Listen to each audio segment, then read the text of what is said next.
참 좋은 날입니다. 어스틴 주님의 교회 매일 말씀 묵상에 오신 여러분을 환영합니다. 말씀을 통해 샘솟는 하나님의 은혜를 경험하시길 바랍니다. 오늘은 어제보다 더 행복한 하루가 될 것입니다. 성도 여러분 안녕하세요. 11월 11일 말씀 묵상 시작하도록 하겠습니다. 여러분 오늘부터 저희 교회 5년 만에 하는 부흥회가 시작됩니다. 오늘부터 3일간 주일까지 진행되는 부흥회 빠짐없이 꼭 다 참석하시길 바랍니다. 오늘 묵상할 말씀은 창세기 46장 1절에서 3절까지 말씀입니다. 창세기 46장 1절에서 3절까지 말씀 같이 함께 합독하시겠습니다. 1절부터 읽습니다. 이스라엘이 모든 소유를 이끌고 떠나 브엘세바에 이르러 그의 아버지 이삭의 하나님께 희생 제사를 드리니 그 밤에 하나님이 이상 중에 이스라엘에게 나타나 이르시되 야곱아 야곱아 하는지라. 야곱이 이르되 내가 여기 있나이다 하매 하나님이 이르시되 나는 하나님이라. 내 아버지의 하나님이니 애굽으로 내려가기를 두려워하지 말라. 내가 거기서 너로 큰 민족을 이루게 하리라. 지금까지 요셉의 얘기로 진행되다가 오늘부터는 야곱의 얘기로 넘어가게 됩니다. 야곱의 입장에서는 요셉을 잃어버리고 너무 슬픔 가운데 있었을 때에 가뭄이 생겼고요. 그 가뭄을 극복하기 위해서 애굽에 11명의 자신의 아들들을 보내어서 양식을 얻어오도록 합니다. 애굽에서 요셉이 바로의 2인자가 되었다는 사실을 알게 되고요. 나중에 바로에 의해서 야곱의 자손들을 초대한다는 소식을 듣습니다. 요셉이 살아있다는 얘기를 들은 거죠. 얼마나 기뻤겠습니까? 바로에 의한 요셉의 초청으로 이제 애굽으로 이주를 하는 그런 상황 가운데 있습니다. 야곱의 삶은요, 사실 늘 이주하는 삶이었습니다. 이사하는 삶이었다는 것이죠. 아버지 이삭을 속여서 장자의 축복권을 받고 그 소식을 한 형 에서가 자기를 죽일 것에 대한 그 두려움 때문에 외삼촌이 있는 밧단 아람으로 이주를 했습니다. 900km나 되는 그 먼 거리를 정말 도망가다시피 그곳에 가서 그곳에서 새로운 삶으로 새로운 꿈을 가지고 시작하려고 했었습니다. 그런데 외삼촌 라반에 의해서 너무나 많은 속임을 당합니다. 라헬을 얻기 위해서 7년간 일했지만 결국에는 그 라헬을 얻기 위해서 14년을 일하고 6년을 더 일하게 됩니다. 그리고 그 밧단 아람에서 다시 가나안 땅으로 이주를 하게 됩니다. 가나안 땅으로 오기까지 그는 이런 이주의 삶, 이사를 하면서 너무나 많은 고난과 고통을 겪어서 그는 새로운 곳으로 이사하는 것이 굉장히 두려웠을 것입니다. 그런데 이제 가나안 땅에서 애굽으로 가야 되는 그런 상황 가운데 있습니다.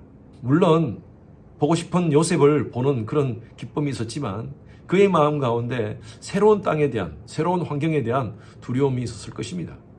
내려가다가 브엘세바라는 곳에서 그는 하나님께 예배를 드립니다. 1절 보십시오.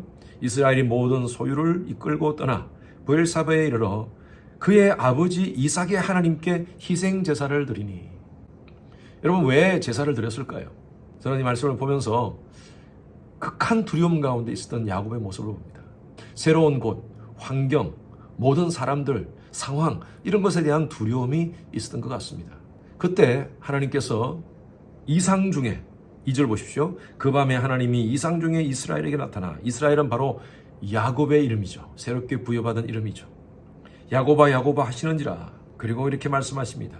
3절입니다. 나는 하나님이라. 내 아버지의 하나님이니 애굽으로 내려가기를 두려워하지 말라. 내가 거기서 너로 큰 민족을 이루게 하리라. 애굽으로 내려가는 이 모든 것은요, 가나안의 그 기근 속에서 하나님의 백성들을 지키기 위한 목적이었고요. 또 그리고 애굽에서 더 큰 민족을 이루게 하는 하나님의 뜻이 있었던 것이었습니다. 우리 이민자들은 한국에서 이민을 올 때 다들 아메리칸 드림을 가지고 왔습니다. 새로운 곳에, 새로운 환경에서 아이들을 교육시키고 또 새로운 어떤 직업을 가지고 새롭게 시작한다는 것은 굉장히 설레이기도 하지만 그러나 굉장히 두려움입니다. 왜냐하면요, 미국에 와서 보장되는 것이 아무것도 없기 때문입니다. 한국에서는 그래도 기득권이 있지 않습니까? 내가 가지고 있는 직업에 대한 어떤 그 경력이라든지 또한 언어에 대한 한국말 잘하니까 한국에서 사는 거 문제 없지 않습니까? 그런데 이곳에서는요, 내가 과거에 무엇을 했던 상관없습니다. 모든 것이 처음부터 시작이 되지 않습니까? 이방 나라에서, 이방 문화에서 이방 언어를 가지고 산다는 것이 얼마나 힘들었습니까? 아마 대부분의 우리 성도님들 이민 왔을 때 참 두려움 가운데 왔었을 것입니다.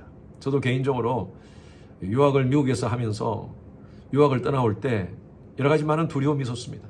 제 주위에 미국에 사셨던 어떤 분이 허집사 왜 그렇게 두려워해? 그 당시에 제가 집사였어요. 거기도 다 사람 사는 데야. 걱정하지 마. 그렇게 말씀하시더라고요. 그런 얘기가 전혀 위로가 안 되더라고요. 어떻게 될까? 어떻게 공부할까? 어떻게 아이들을 키울까? 그때 제가 하나님 앞에 받았던 말씀이 창세기 12장 1절에서 3절 말씀이었습니다. 아브라함이 주셨던 하나님의 말씀이세요.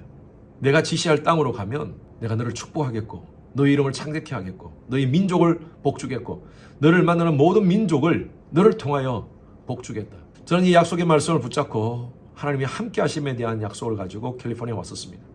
그리고 10년 동안 지내면서 정말 좋은 만남을 주셨고요. 하나님이. 그리고 그곳에서 참 많은 훈련을 받았습니다.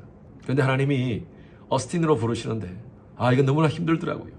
제 아내가 오랫동안 기도하면서 하나님 이것이 하나님의 뜻이 맞습니까? 우리가 하나님의 음성을 잘못 들은 거 아닙니까? 할 때 계속적으로 저하고 제 아내에게 주셨던 말씀이 순종할 수 있겠니? 순종할 수 있겠니?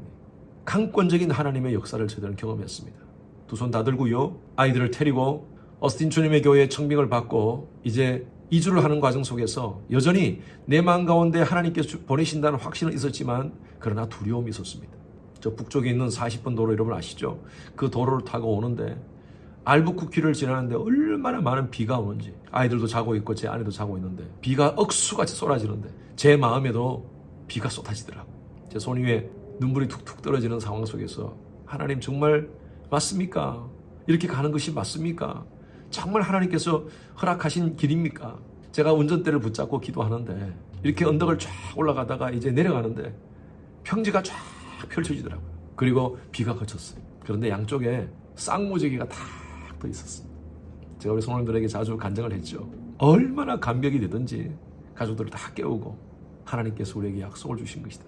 지난 17년 동안 주님의 교회 섬김을 통하여서 저는 하나님의 함께 하심을 경험했습니다. 저의 삶 가운데 두 분의 큰 이주, 한국에서 미국, 또 미국 캘리포니아에서 어스틴 텍사스, 이것은 저에게는 큰 도전이었지만 하나님께서 함께 하시는 역사를 경험하는 그런 시간이었습니다.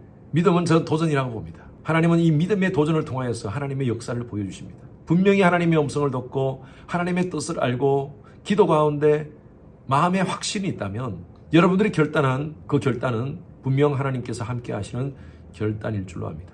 목사님, 어떻게 그 하나님의 뜻을 아십니까? 저는 5가지로 하나님의 뜻을 분별합니다. 개인적으로 계속 말씀 묵상하는 가운데 말씀을 통해 저는 깨달았습니다. 그리고 기도하는 가운데 제 마음 가운데 하나님께서 기도로서 말씀하십니다. 세 번째는 환경입니다. 하나님께서 환경을 열어주십니다. 그리고 영적인 카운셀러, 주위의 사람들을 통하여서 중보자들을 통하여서 제 마음 가운데 음성을 들려주십니다. 5번째로는요, 이 모든 것들을 결정했을 때 마음의 평강입니다. 그래서 말씀을 통하여서 기도를 통하여서 환경을 통하여서 영적인 카운셀러를 통하여서 또 내 마음의 평강을 통하여서 저는 하나님의 뜻을 분별하며 지금까지 살아왔습니다. 하나님께 바짝 붙어있는 자들은 하나님이 책임져 주십니다. 성경 전체의 말씀을 통해서 우리에게 주시는 하나님의 음성이 뭐냐면요, 임마누엘입니다. 내가 너와 함께 하겠다. 여러분, 어떤 것으로 두려워하십니까? 걱정하십니까? 염려하십니까?